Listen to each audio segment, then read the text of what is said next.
कभी कभी जिंदगी हमें ऐसे मोड़ पर लाकर खड़ा कर देती है जहां सारे सवाल अनुत्तरित रह जाते हैं। मैं कौन हूं? मुझे क्या करना चाहिए? क्या भगवान सच में मेरी सुनता है?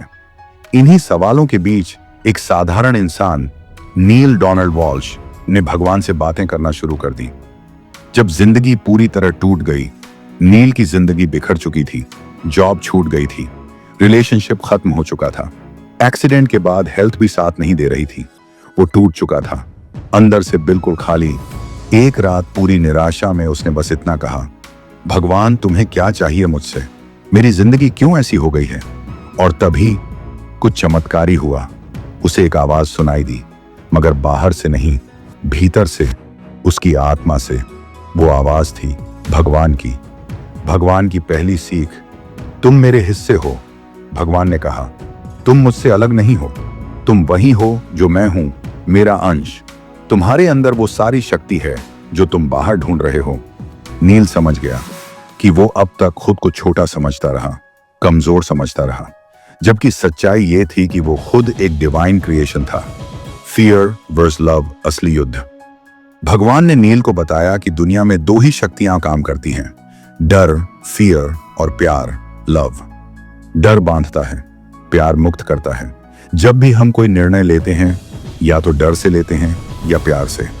नील ने जाना कि उसकी अब तक की हर गलती, हर दुख डर से जन्मा था, लेकिन अगर वो हर काम प्यार से करे तो उसका जीवन चमत्कारी हो सकता है। क्यों होते हैं दुख?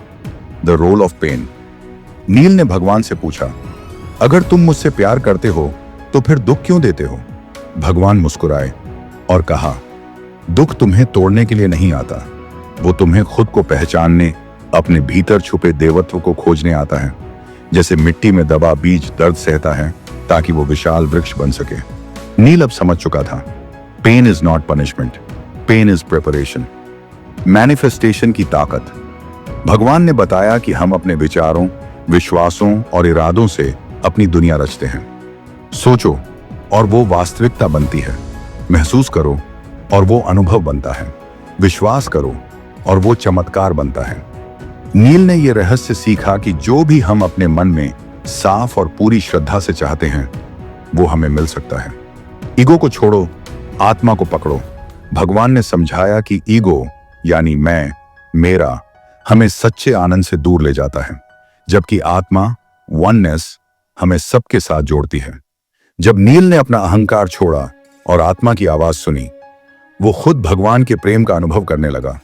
Life is not a test, it's a gift.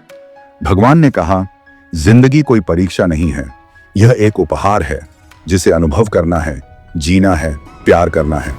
तुम यहां खुद को याद करने आए हो, तुम यहां खुद को परमात्मा के रूप में जानने आए हो। सबसे बड़ी सीख, God is always talking to you. भगवान ने कहा, मैं हमेशा तुमसे बात कर रहा हूं, कभी तुम्हारे सपनों में, कभी किसी किताब के पन्ने में, कभी किसी अनजान मुस्कान में। सवाल ये नहीं है कि क्या भगवान हमसे बात करता है, सवाल ये है, क्या हम सुनते हैं? कंक्लूजन, अब आपकी बारी है।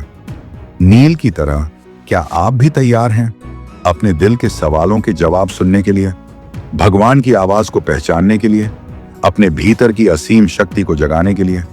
क्योंकि याद रखो, आप और भगवान अलग नहीं हैं, आप वही हैं जो हमेशा से थे, परम प्रेम, परम शक्ति, परम अस्तित्व।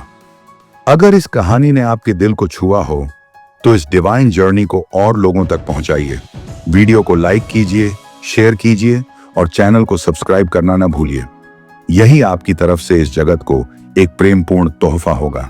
और हाँ, अगली बार जब अकेले हों तो खुद से पूछना मत भूलिए, क्या मैं भगवान की बात सुन रहा हूं?